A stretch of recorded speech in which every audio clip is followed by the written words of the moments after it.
Olá, eu sou Luciane Magalhães e hoje é o nosso terceiro dia da série de vídeos Cura das Emoções em Cristo. No primeiro vídeo eu falei sobre esse livrinho, do Padre Alberto Gambarini, Cura das Emoções em Cristo. E aí começamos o nosso segundo vídeo falando sobre o primeiro passo para nós mudarmos e curarmos as nossas emoções. Sobre reeducando a nossa mente, mudando a nossa forma de pensar, nosso padrão mental. Como, Como se você não viu o vídeo anterior, vai lá no meu Face, procura na minha página, no meu perfil, nesse segundo vídeo da série de vídeos Cura das Emoções em Cristo, porque é um passo a passo. Estou ensinando aqui um passo a passo, como foi tão bom para mim. Fui muito curada interiormente, na verdade, através desse livrinho. Então eu estou passando esse é o meu objetivo, de ajudar você também a ser curado interiormente, a curar as suas emoções, as suas memórias. Então, nesse terceiro passo, como é que eu posso curar as minhas emoções? O Padre Alberto Gambarini nos ensina então que agora, depois de você aprender a reeducar a sua mente, mudar os seus pensamentos, focar naquilo que funciona, se tornar uma pessoa mais alegre, mais positiva, agradecida, pensando de uma forma diferente, agora é necessário começar a aprender a gostar de si mesmo. Então, um passo para nós nos curarmos, nosso coração, curarmos interiormente as nossas memórias, os nossos pensamentos, ou seja, a nossa forma de ser, é aprendendo a nos amar. E como Jesus diz na palavra, amar a Deus sobre todas as coisas e ao próximo como a ti mesmo. Então, se eu não me amo, se eu não consigo me amar, me aceitar do jeito que eu sou, eu também não vou conseguir amar e aceitar as pessoas do jeito que elas são.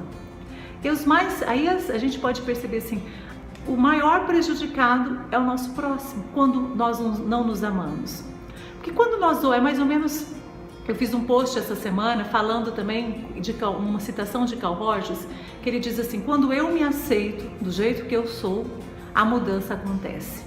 Então eu preciso olhar no espelho e gostar daquilo que eu estou vendo. Não, talvez eu possa até não gostar, mas eu preciso aceitar que eu sou assim naquele momento, que eu estou assim, que eu estou às vezes acima do peso, ou que eu sou mais magra, que eu sou mais alta, que eu sou baixa. Então, a estatura baixa e alta e baixo é mais complicado da gente mudar, Mas nosso peso é mais fácil. Mas eu só posso mudar algo que eu não gosto em mim a partir do momento que eu aceito aquilo, aceito aquela condição. Porque quando eu aceito, eu vou olhar e não vou resistir àquela situação. E aí a resistência é um ponto muito forte para a mudança não acontecer. Quando eu resisto uma situação que é minha, que faz parte de mim, isso aí fica mais difícil de mudar. E aí a gente pode perceber assim, por que eu preciso aprender a gostar de mim mesma? Porque uma pessoa que gosta de si mesma, a gente pode perceber, é visível os comportamentos de uma pessoa que se ama. Ela é uma pessoa mais alegre, é uma pessoa mais confiante, ela lida de uma forma muito mais eficaz diante das situações que te acontecem, dos conflitos, tem uma resiliência muito maior. Não que ela não sofra com as situações, muito pelo contrário, tem um sofrimento, mas ela consegue fazer um reenquadramento muito rápido. Então são pessoas que têm uma convivência com outras pessoas de uma forma harmoniosa. Diferente daquelas pessoas que têm uma visão negativa de si, ou seja, tem uma autoimagem de si negativa, que só veem defeitos em si mesmas, que não se amam verdadeiramente. Aí elas começam então a ter conflitos nos relacionamentos. Então, pessoas que têm dificuldade de se relacionar com o outro, que têm conflitos nas famílias, com o marido, com a esposa, com os filhos, são pessoas que têm uma dificuldade de amar a si mesmo. Então, qual é o primeiro passo para você começar então a desenvolver esse amor próprio, esse sentimento de pertença a você mesmo, olhar para dentro de você? Então, é o autoconhecimento. O primeiro passo é fazer uma pergunta: quem eu sou para mim mesma? Começar a se perguntar, quem é que eu sou para mim mesma? E aí eu vou te dar uma dica de um exercício que eu fiz, que eu fiz comigo mesma e que funcionou muito nessa época. É você escrever uma cartinha para você mesmo, como se você dizendo para você quem é você. Você, por exemplo, eu escrevi uma cartinha, eu, Luciane, estou escrevendo uma carta para a Luciane, dizendo quem ela é. E aí eu vou falar tudo o que eu acredito sobre mim, o que eu acho, o que eu penso sobre mim. Tanto meus defeitos como as minhas qualidades, ou seja, tudo ali naquela cartinha. E aí você pode também, nessa cartinha que você vai escrever, fazer o seguinte: faça uma relação de todos os adjetivos, ou seja, de todas as qualidades que você acredita que você tem e de todos os defeitos também, todas as imperfeições que você acredita ter. E aí, a partir desses adjetivos, por exemplo, você pode escrever lá: eu acredito que eu sou inteligente, que eu sou bondosa, que eu sou carinhosa, que eu sou organizada, vários outros adjetivos positivos. E aí você vai fazer algumas citações de memórias, ou seja, qual foi alguma coisa que me aconteceu onde eu acreditei que eu trouxe para mim essa crença de que eu sou bondosa, por exemplo. Se lembre de alguma situação, de fatos que te aconteceram, que fizeram com que essa construção do seu eu, da sua identidade, fizesse parte, no caso, esse adjetivo, essa qualidade de ser bondosa, de ser inteligente. E da mesma forma, as questões negativas. Procure pensar em situações onde te remetem esses adjetivos. Porque isso vai te ajudar a você se autoconhecer. E um passo para você mudar, para você ser curada interiormente, você precisa conhecer.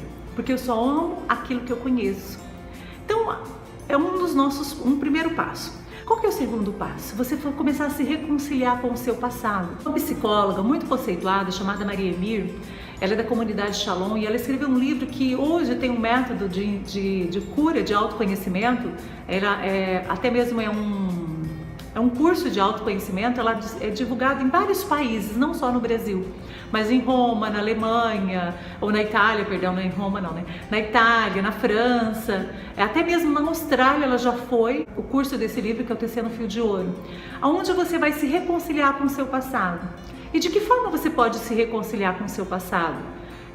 E por que isso, né? A forma de você reconciliar com o seu passado é reescrevendo a sua história, pessoal. Então pegue uma caderneta, como você já tem, que você já escreveu algumas coisas sobre você, e comece a fazer algumas memórias, ou seja, lembranças da época que você nasceu. Como é que você lembra que o seu pai te tratava, que a sua mãe tratava você, ou seja, quais eram as memórias de afetividade, de carinho que você se lembra. Às vezes essas memórias podem estar bem adormecidas e você não se recordar muito de algumas coisas. Mas comece a escrever, que isso vai brotar no seu inconsciente. E é interessante, eu vou dar uma pausazinha aqui agora, para falar de uma situação que nesse momento desse livro, no segundo capítulo, foi muito importante para mim.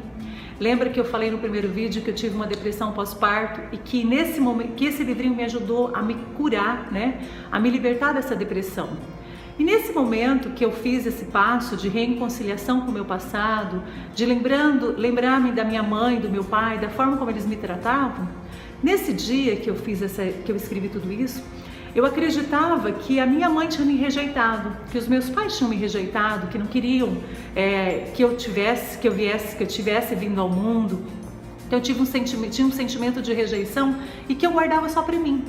E que nesse momento que eu escrevi, isso veio à tona, esse sentimento.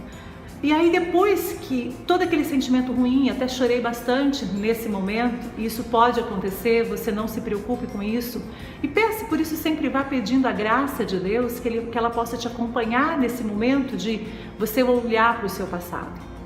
E aí, o que aconteceu comigo depois? Logo em seguida que eu escrevi, que todo esse sentimento de abandono, de me sentir rejeitada, que provavelmente a minha mãe não tinha me desejado a gravidez, ter ficado grávida de mim, me veio assim uns pensamentos, uma intuição.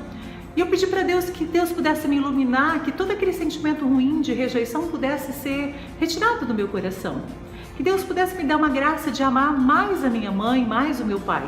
Porque mesmo que eles não me desejaram, mas Deus me desejou. Eu tinha que honrar a vida deles, porque eles escolheram me dar a vida. E aí eu fui me colocando no lugar da minha mãe. Eu fui me imaginando no lugar da minha mãe. Na época que ela ficou grávida de mim, o que estava acontecendo. Ou seja, minha mãe tinha duas crianças, uma de colo, ainda minha irmã era de colo, meu irmão tinha começado a andar naquela época. Ou seja, minha mãe teve filhos um atrás do outro, né? Era um ano de diferença um com o outro. Aí eu pensei assim, gente, conscientemente a minha mãe não me desejou mesmo, mas Deus me quis.